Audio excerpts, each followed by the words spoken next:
I'd like to ask everyone to silence their phones, please.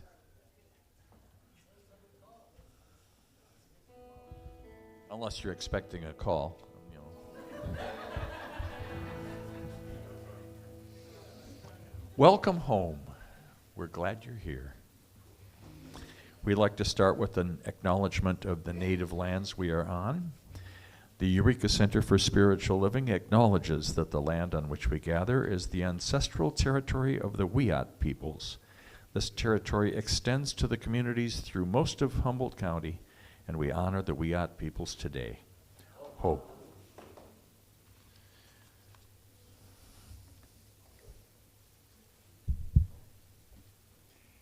Okay. Anyone have a fun thing to say when we turn to someone? What was that, Burl? Merry Christmas. Oh.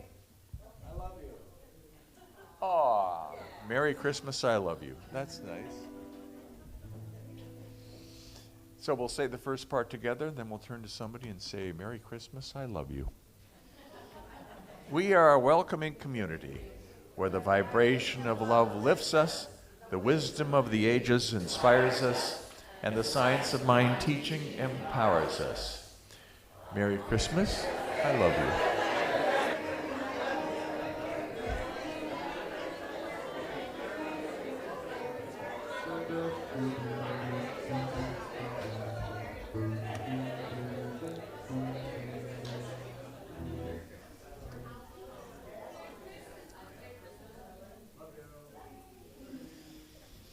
Here's our weekly schedule.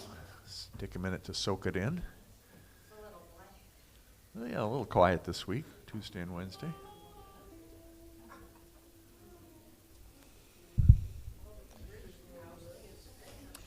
The bridge wrapping party is tomorrow at noon, and Bev would like to come up and say a few words about that.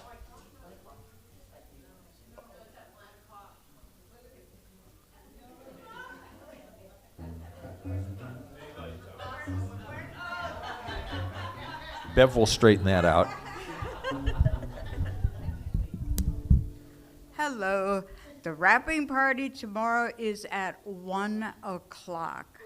I'm getting here early to set it up so it will go nice and smooth, okay? Anyway, if you like my hat, you ought to see the bike I'm riding that goes with it. We had a wonderful donation for a bicycle for a 5-year-old. That was his big wish, and it's black and green, and it's cool. So we should have lots of fun tomorrow. Everything is going really good. Please come if you can make it at 1 o'clock, and we will be wrapping to the hilt. There's so much wrapping paper, there's so many ribbons and bows and bags, and we can just wrap the prettiest presents you've ever seen in your life, okay? So look, if you haven't made a donation and you still would like to, we can still use donations towards Christmas. You can put it in the envelope for the center and just mark down that it's for Bridge House kids, and that will be fine. Or you can see me after service. I'll be here, and we'll see you tomorrow. Thank you so much.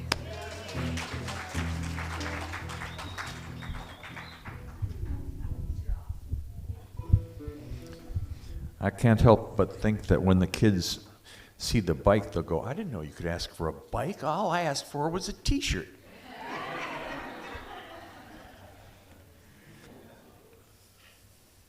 Afternoon, Friday from 1 to 4, help make peace cranes.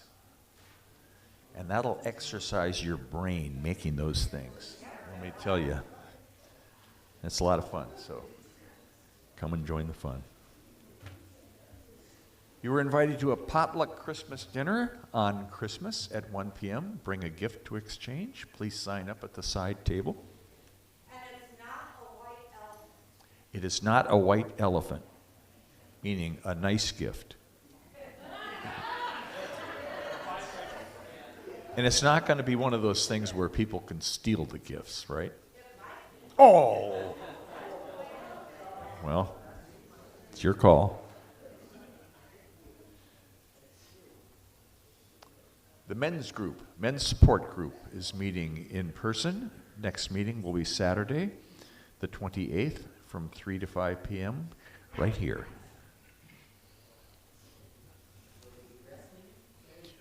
Will there be wrestling?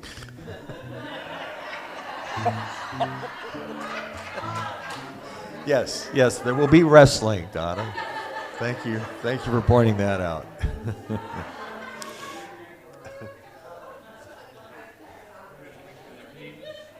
The bookstore, December sale, all new books. Pay what you would like.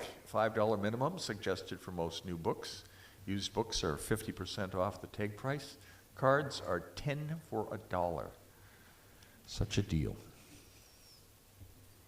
Our little pantry is always open to receiving new goods, even ramen.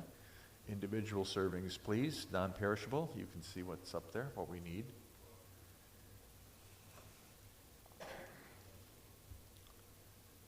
This month's theme is celebration. Oh, yes.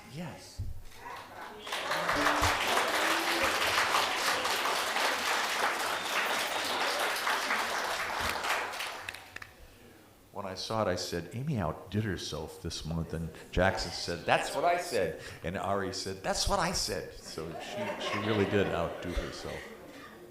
Just beautiful.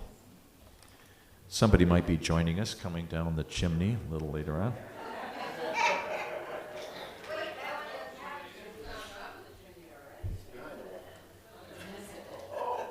It's already here.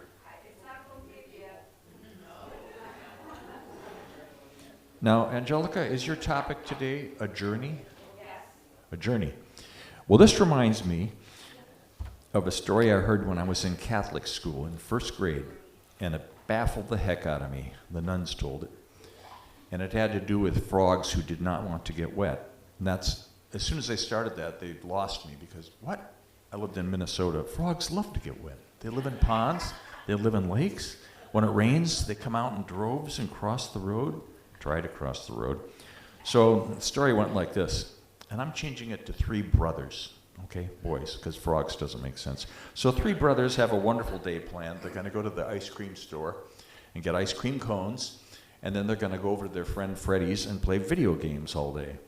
So they get to the ice cream store, and they get their ice cream cones, and it was nice and sunny when they came in the store, and they turn around, and it's pouring rain. Did I mention they live in Humboldt?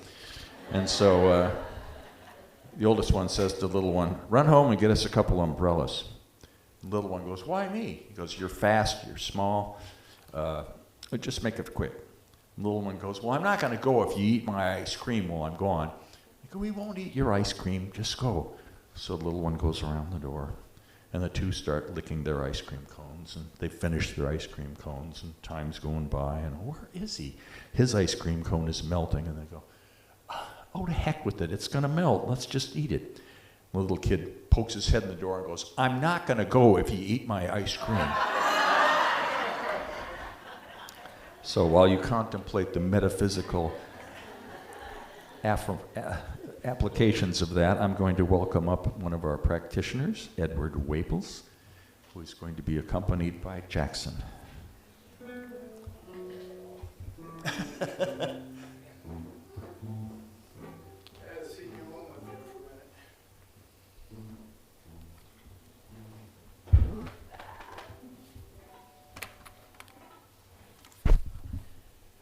I love that guy. It was really weird because yesterday, for some strange reason, I was on YouTube and I decided to Google strange and bizarre things, from Humboldt County. I don't know why, and I ran across a video that really scared me to death, and it stuck with me all night. I had nightmares about it. There was this guy in Shades, who was just freaking out about Humboldt. And they had this Rod Serling-esque interviewer. I think the video was called Hooked on Humboldt. And they had this really bizarre interviewer. I think his name was Rick St. Charles or something. I said, oh man, this is really scary. Anyway, for those of you who don't know, what we do here, for this part of the presentation, we call it the peace moment, or the moment of peace, semantics. And what I do is read a little something. We meditate on that for a minute. Jackson, who is our magnificent keyboardist, will sing us into a prayer, which we call treatment, and sing us out into Reverend Angelica. So what I chose today was something from our Science of Mind textbook, written by Ernest Holmes. And let's see, it goes like this. Nature seems to await our comprehension of her, and since she is governed by immutable laws, the ignorance of which excuses no one from their effects, the bondage of humanity must be a result of our ignorance of the true nature of reality. The storehouse of nature may be filled with good, but this good is locked to the ignorant. The key to this door is held in the mind of intelligence, working in accordance with universal law. Through experience, we learn that what is really good and satisfying, what is truly worthwhile. As our intelligence increases and our capacity to understand the subtle laws of nature grows, we will gradually be set free. As we learn the truth will automatically set us free. When we learn to trust the universe, we shall be happy, prosperous, and well. We must learn to come under that divine government and accept the fact that nature's table is ever filled. Never was there a cosmic failure.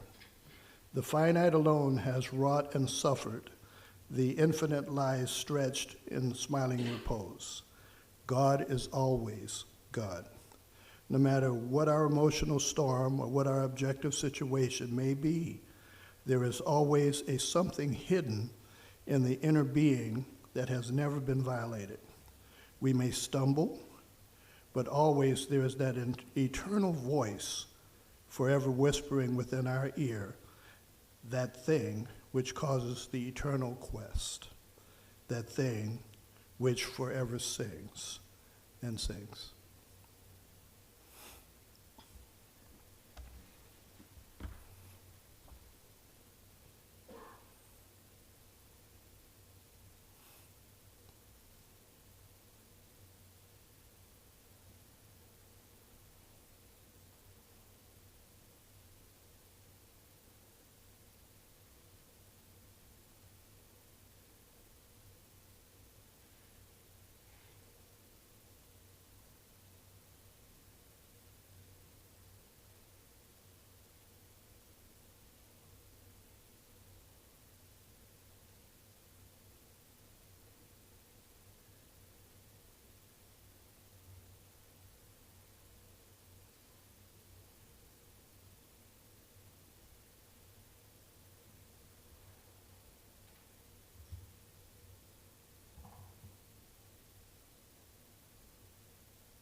are truly standing in the presence of holy ground, because all ground is sacred. The world in which we live is a sacred place, filled with sacred beings on a sacred quest, a sacred mission, become all that we can be. As this year draws to a close and we welcome in a new one, I know that everything that lies before us, as in everything that preceded this year, is God in action. I know that no matter what appearances may seem, regardless of what we may think, feel, or fear, it is all God, and fear is just an illusion of the mind. As we step forward into this new year, we embrace it. We embrace it with the love, with the capacity of the goodness that each and every one of us has inherently weaved into our souls. We look upon our future, and we know that it shapes the future of those we love and those that are yet to come. And we do this with joy, and we do this with compassion, and we do this with the understanding that all is good, all is well, all must be because God is love. And lessons to be learned shall be learned. And so it is.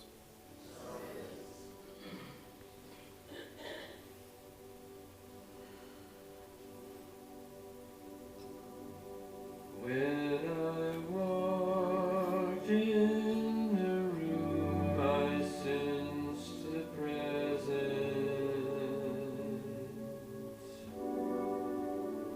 and I knew this was a place where love abounds.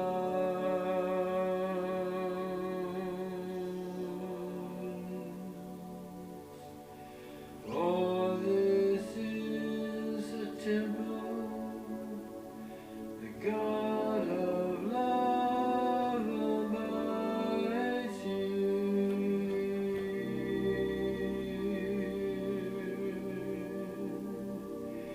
We are standing in the presence on holy ground.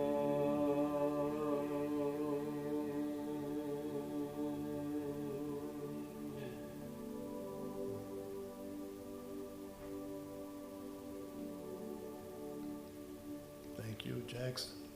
As beautiful as usual.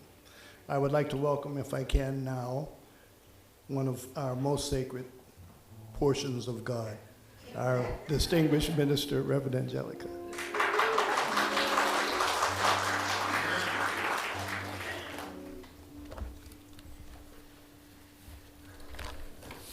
Good morning, everyone. Good morning, Zoomers. Wow, this is so lovely up here. Just amazing. You do such amazing work, Amy. I love it. So, this month, of course, we know is about celebration. And so far in our month of celebration, we've honored sacred union when we spoke about Lord Ganesh and the marriage of Rama and Sita in Hinduism. We talked about enlightenment of Buddha on Bodhi Day, which actually was last Sunday. And today we're going to go to Latin America to celebrate a holiday I've never heard of before called Las Posadas, which is a cherished Latin American tradition that commemorates Mary and Joseph's journey to Bethlehem and their search for shelter. Now, it's really interesting the way that this thing is celebrated. It takes 9 days. It started in 16th century Mexico when Spanish missionaries adapted Christian teachings to align with the indigenous cultural practices. Now, haven't we done that all around the world? Anyway, so the word posada means inn or shelter, and it symbolizes the places that Mary and Joseph sought refuge. And it spans 9 evenings from December 16th to December 24th, representing the 9 months of Mary's pregnancy.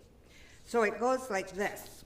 The procession, it starts out with a procession where participants dressed as Mary, Joseph, angels, and shepherds walk through the streets carrying candles and singing carols. And they reenact Mary and Joseph's yearning for lodging. They knock on doors and they ask for shelter.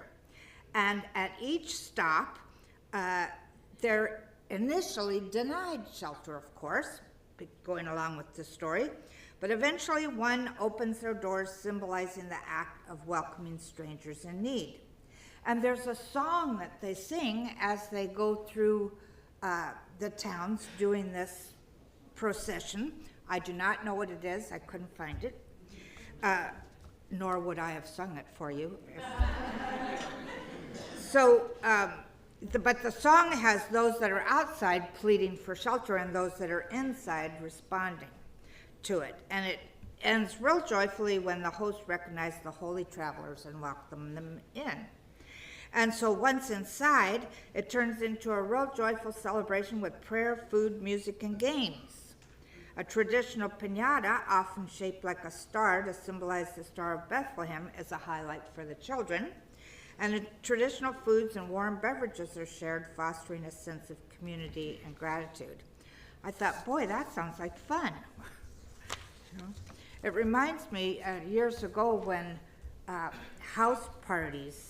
traveling house parties were popular. Does anybody remember that, where you'd go to somebody's house for salad and the next person's house for the main dish, etc.?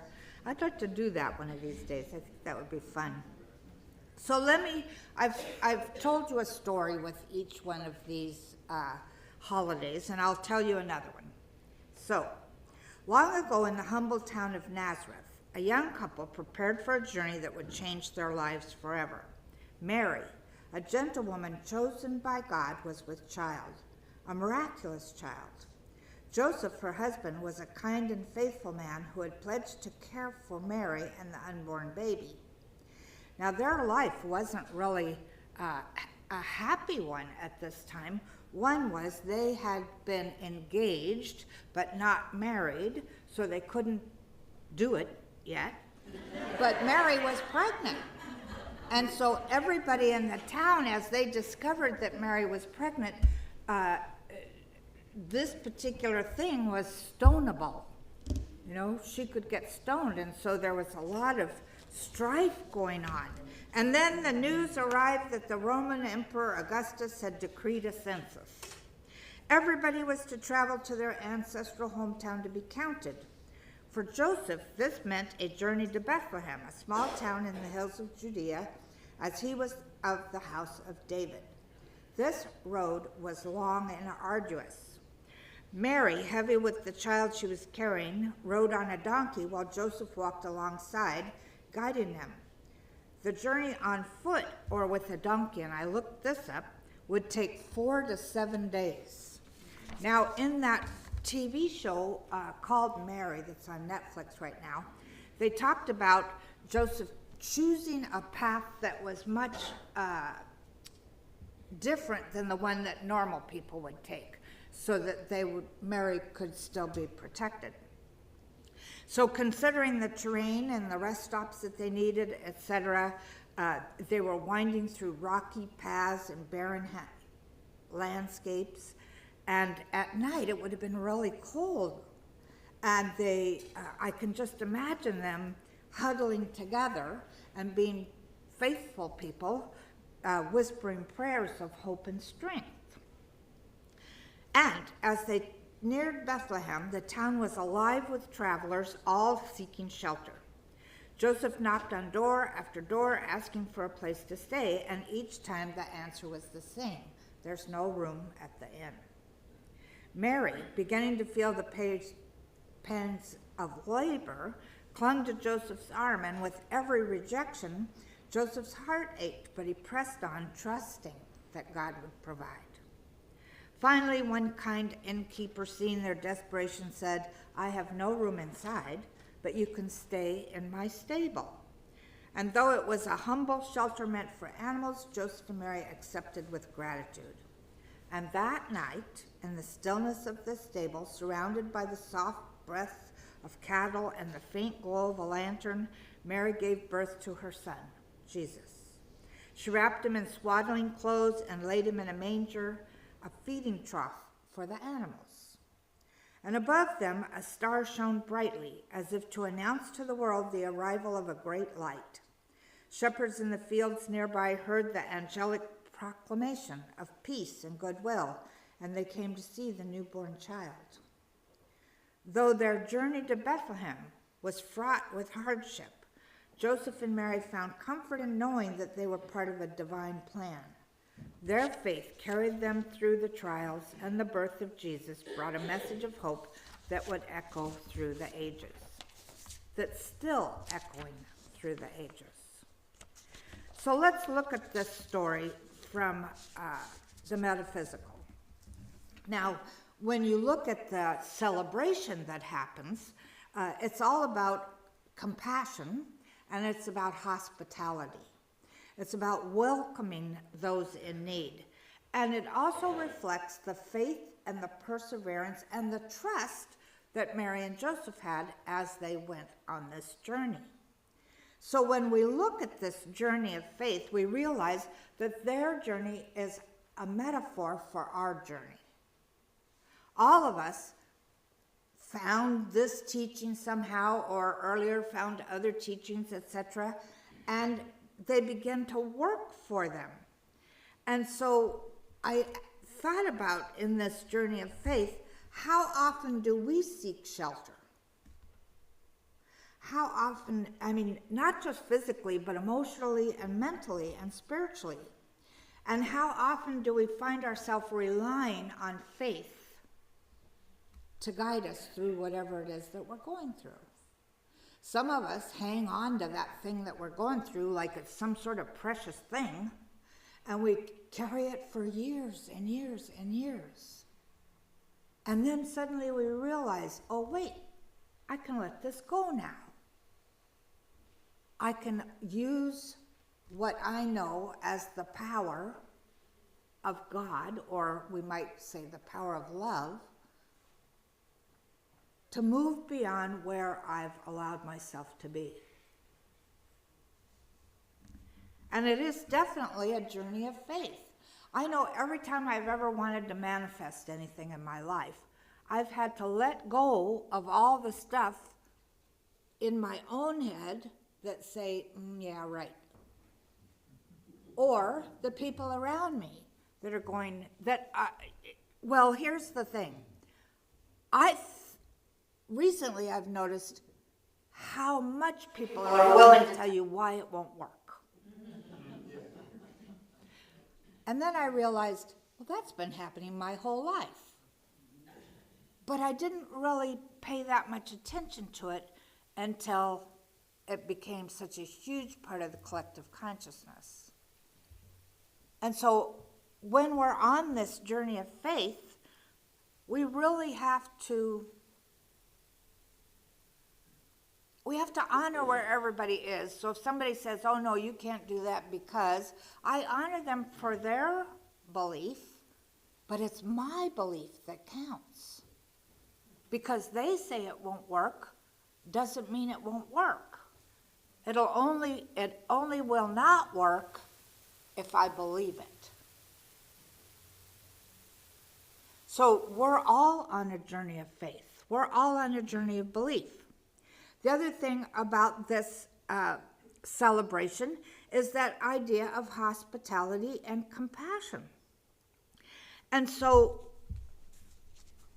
I had to ask myself, how can I make room for people that don't think the way I do? Now, isn't that an egotistical thing to say? Well, here's the thing. So, you cannot drive into the road that takes you to the mall without seeing some guy with his dog there. And at first when I started seeing that, I had compassion, mainly for the dog. I'm sorry to admit that, but poor dog. And then I started looking away, especially if the light turned red right when they're sitting right there, right? And then I thought, what the hell's the matter with me? This is somebody, when I was in India, part of the beggars on the street, that's their job. And that's what it's looked at as, their job. And I thought, okay, let's just let it go. Let my feelings about people that beg or are constantly in that frame of mind, I just have to let that go. Where is that in me that I'm being inhospitable? So now I either carry dog food, little packages of dog food in my car that I could give them, or, it has a couple dollars in it. And I learned that from Vicki White, actually. She said that's what she did, and I thought, that's a good idea. And it feels so much better than, I can't look, I can't look, I can't look. Right? So how can we make space for those who knock on the doors of our lives, whether they be literal strangers or opportunities for spiritual growth? I think that as we get further and further down this path, we begin to realize that absolutely everything is an opportunity for spiritual growth. Everything that we bring into our experience is an opportunity for us to prove that this teaching works. So then there's the idea of community spirit, because this event, Las Posadas, is not just about Mary and Joseph's journey, but also about the community that comes together. And they come together through acts of kindness and inclusion. And I thought, how are we doing as a community with our acts of kindness and inclusion? I actually am so proud of us. When I didn't bring it today like I was going to, but we do membership once a year. You don't have to be a lifelong member. You get to be a member for a year, and then you have to sign up again. Or you have to renew your membership, but I made the little folder and then left it at home. Good place for it, right? But I thought about, when I was writing my letter inside the little flyer, I was thinking about all the things that we do for our community that people don't know about. You all chose last year at our annual meeting to help support the Wildlife Rescue Facility and Sequoia Humane Society, as well as giving an honor tax to the Wiyot people, and we also tithe back to home office. But that's just one thing that we do every single month that I don't know if everybody knows about that. And then we have a Christmas decoration giveaway. That blew me away, that in an hour and a half, a room that took us a week to set up was empty. Except there is one table out there that still has stuff on it. And so if you need something, please take it away. But so for me, when I look at the community that we've created around us, we're doing really a good job. And together we're doing the work on ourselves so that as a community, we can do a good job. And I just love that about us. I think it's great. So Dr. Holmes wrote, "The doors of the universe are never closed to us. We must open the doors of our consciousness to it." The doors of the universe are never closed to us. Well, what does that mean? To me, it means that as you do your prayer work or your meditation or whatever you do for your spiritual work, in class one time somebody asked, well, I can't sit and do meditation. So I suggested go for a walk. Go for a walk and look at all the beauty of nature and be present there.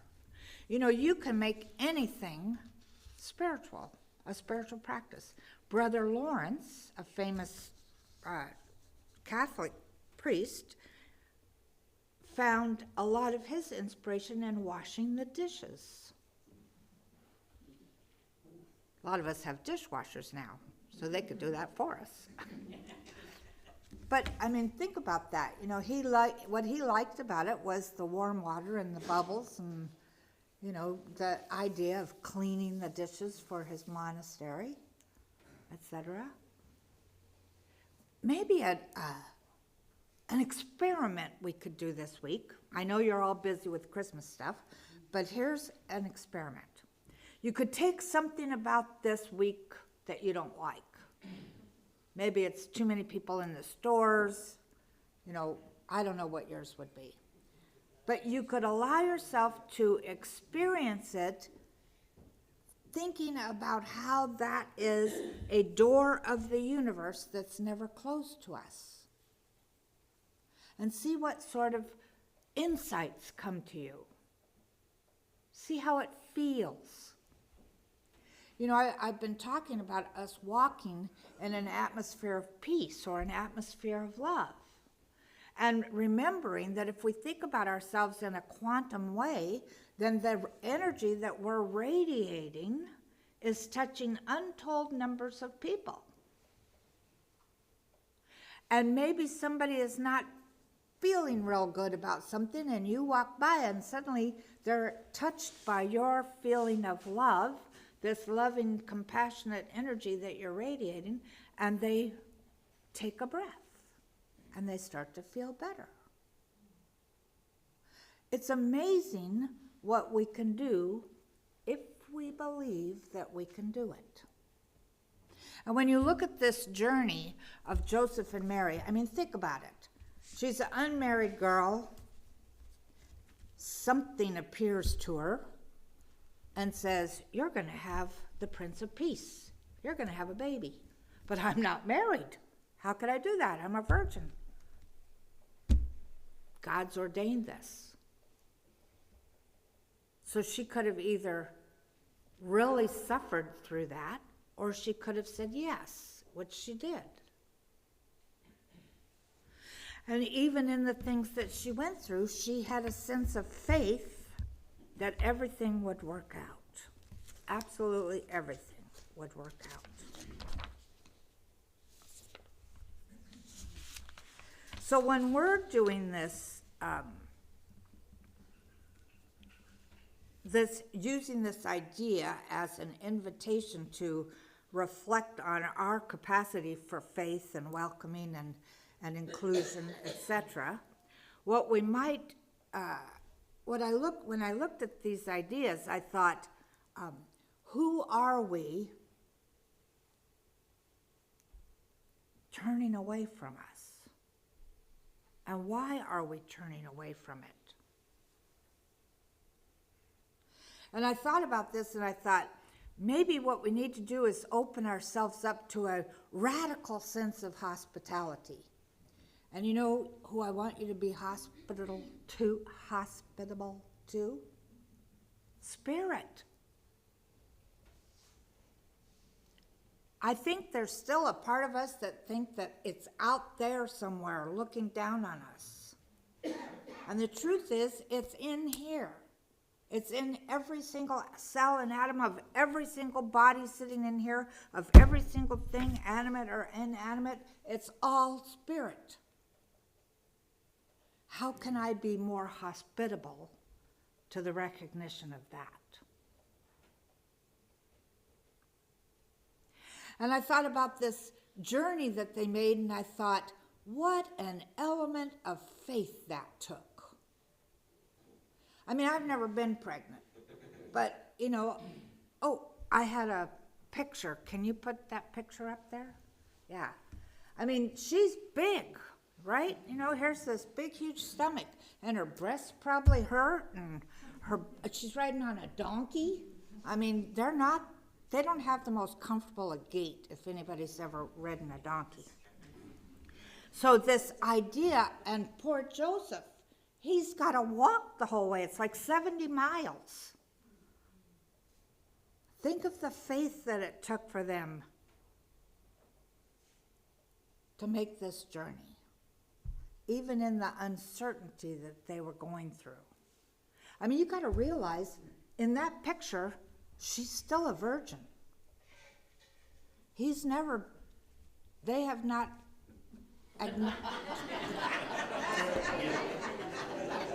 they're not even married yet. They don't get married until they're in Bethlehem. So think about the uncertainty. Don't you think Joseph's going there, oh my God, it's so hot. Oh, look at those rocks. Am I really going to do this? This isn't even my kid. Is there really a spirit that came upon her and said, you're going to have the Prince of Peace? I mean, can't you just imagine all the stuff that's going through their minds? And yet, they trusted through the uncertainty. They had faith through the uncertainty. And so then I'm thinking about this story, and I'm thinking, okay, my heart is like an inn. I-N-N. And how much am I allowing? Or am I saying, nope, no room. No room at the inn. We get this idea that the love that we have to give is only to be doled out to certain people. We forget that all of this that you're seeing in here is you. All of this is spirit. And if I'm not loving a part of myself, then I'm not giving myself the glories that I could give to myself by being who I truly am. Spirit in form.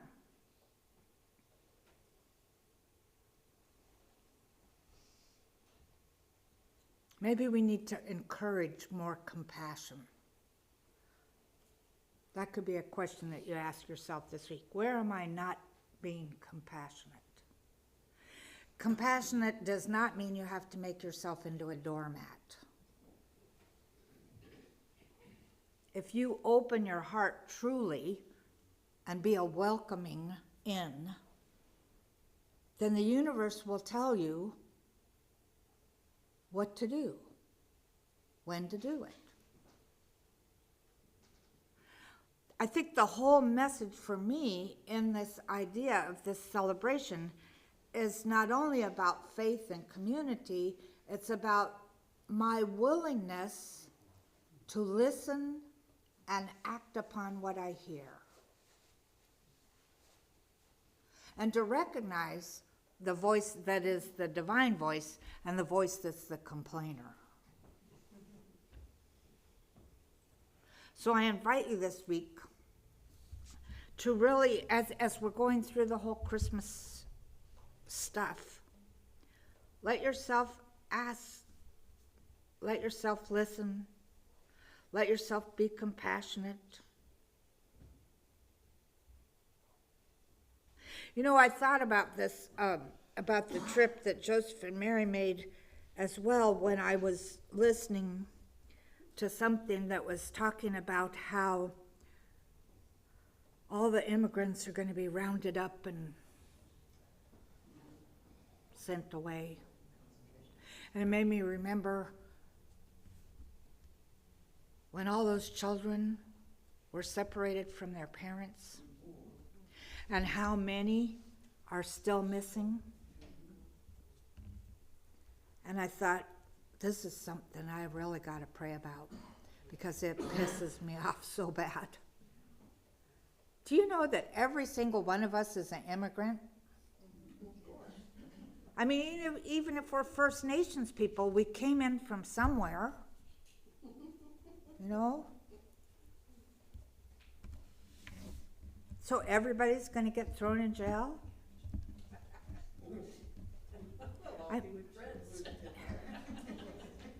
That's ridiculous.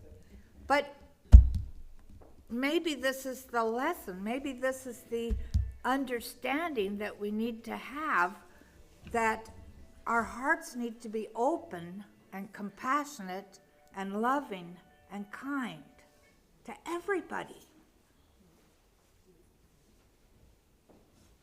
So I look at what's happening in the political scene, and I have been told I'm not supposed to talk about political stuff, but I look at what's happening in the political scene, and I think my job is to shower that area with love, to shower each and every person with love, to acknowledge that no matter what they act like, that too is God,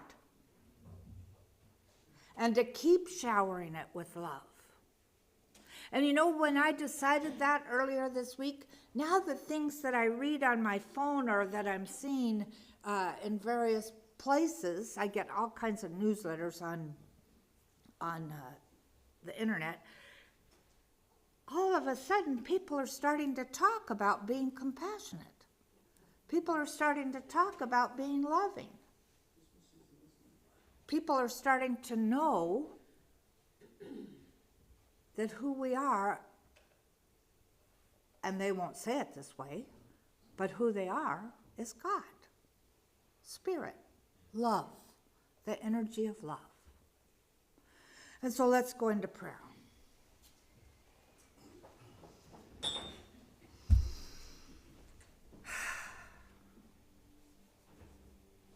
How grateful I am to constantly be reminded of the truth of our being.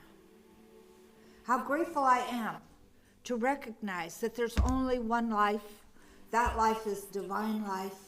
That life is the life that is living in, through, and as us right now. That life is infinitely intelligent and unconditionally loving. And so I take this as my truth, and I speak this word in the first person for all of us to make it easier to embody. I choose right now to be the vehicle for love everywhere I am. I choose to have the faith that brings me through all the events in my life into a greater understanding that all of it is divine.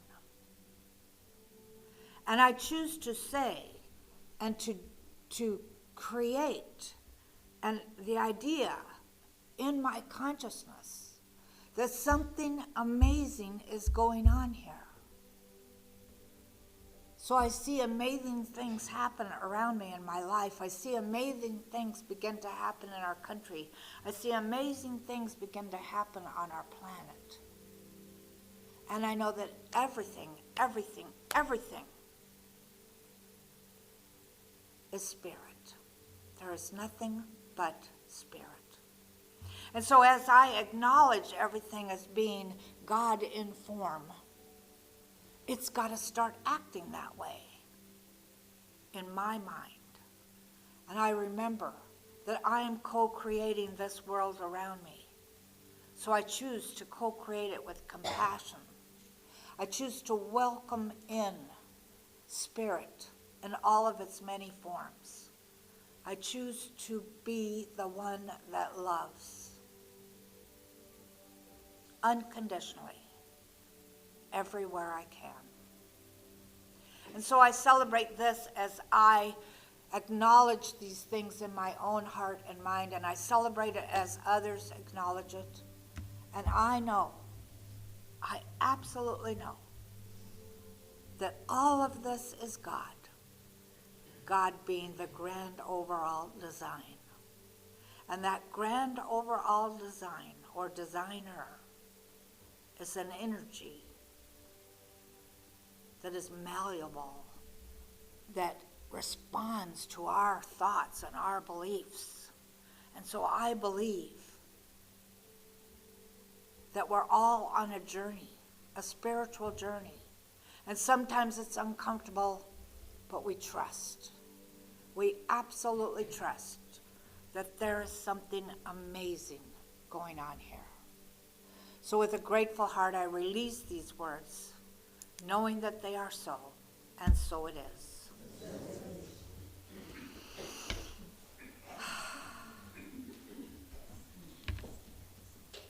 let's do our affirmation. Not that one. Go back. Back. There you go. I must have pushed the button too much. All right, together let's say this. Celebrating life's milestones fills me with gratitude and hope for the future. And so it is. And we're welcoming Donna and Jackson for our music this morning. Thank you so much. Thank you. That'll be all.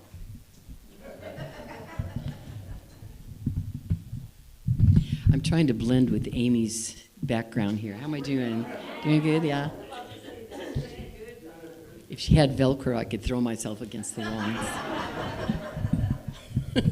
I've seen that happen on a stage before. Yeah.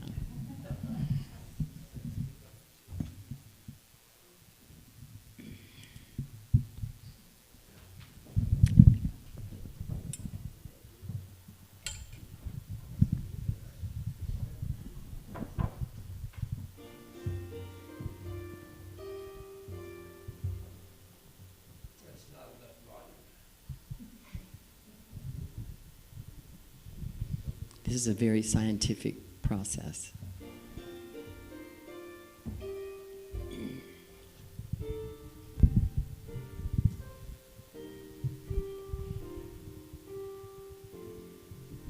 Silent as the snowflake in the night, holy is the spirit of this night. All the world is calm and peaceful, all the world is bright and joyful. Spirit of love and child of peace, love unending that shall not cease. Peace, my children of goodwill. Peace, my children, peace, be still.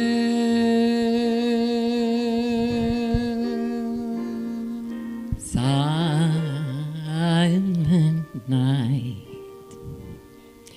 holy night, all is calm, all is bright, round young virgin, oh my mother and child, holy infant, so tender and mild, sleep in heavenly peace,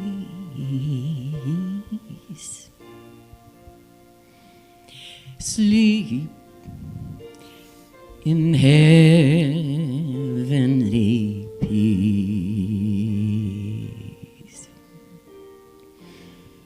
Silent as the snowflake in the night, holy is the spirit of this night. All the world is calm and peaceful, all is bright and joyful. Round young virgin, mother and child, holy infant, so tender and mild, sleep in heavenly peace, be still. Sleep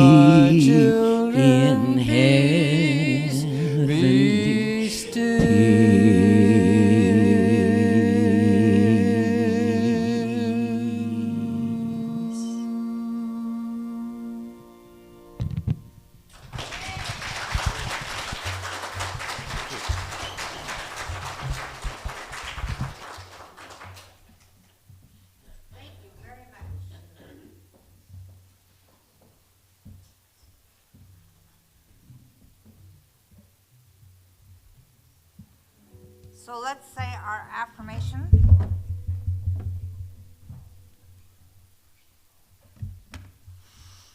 I gratefully give from the fullness of my abundance, knowing my gift blesses this center, all in it and beyond.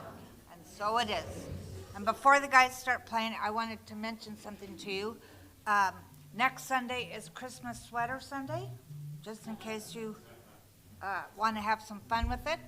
I want to tell you also that the Better Together group went to the zoo to see the zoo lights, and also one of my favorite little restaurants for dinner. And boy, the zoo is beautiful at night with all those lights. And I think that they're saying in the paper that they now have the tallest Christmas tree in Humboldt. Well, it needed a lot more lights, let me tell you. It's not as pretty as the one. What? They were putting the lights up during that earthquake. Yes, they were. So I think maybe they were done. I actually talked to the director and told him, I heard that somebody was up in the tree while the earthquake was going on. He goes, yeah, it was me. I said, what was that like? And he said, well, it was interesting.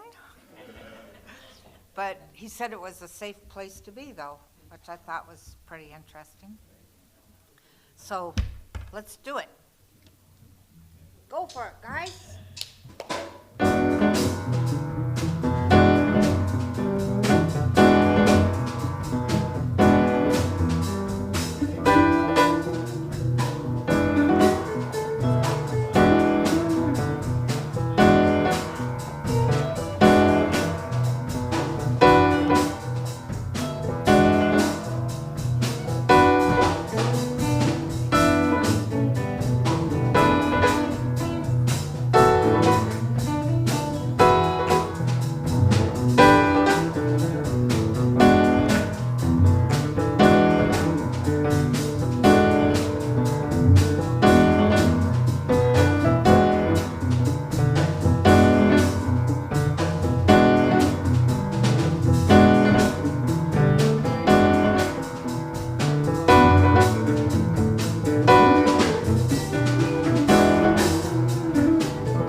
We bless these gifts with a great sense of gratitude.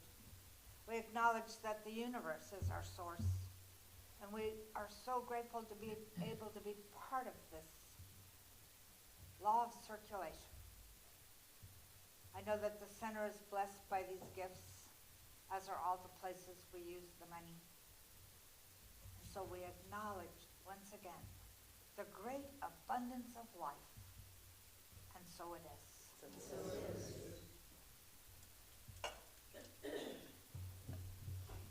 Thank you. Who would like to read our community statement of inclusion today? I guess I should get the book out. All right.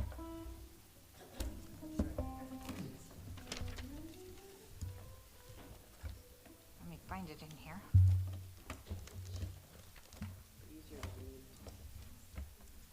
There you go. Oh, it's got pretty pictures on it now. Oh. Community Statement of Inclusion. We, the Eureka Center for Spiritual Living, are a community that celebrates diversity, fosters inclusion, champions inner work, and creates space for brave, vulnerable conversations. We are a community that honors the unique emanation of God that each person embodies and advocates with people for human rights and dignity for all. We are a community that blesses each other, sees sacredness in all life, remain learners and listeners so we may grow together, and understands that oneness is not sameness. And together, we know our community is revealed more fully when we love each other well. Thank you, Louise.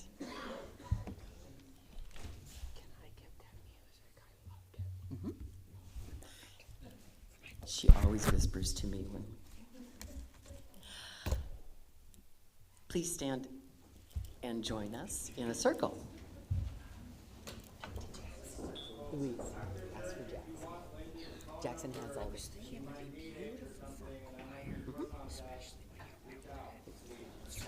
choir. Remind me what his name is. Ilex.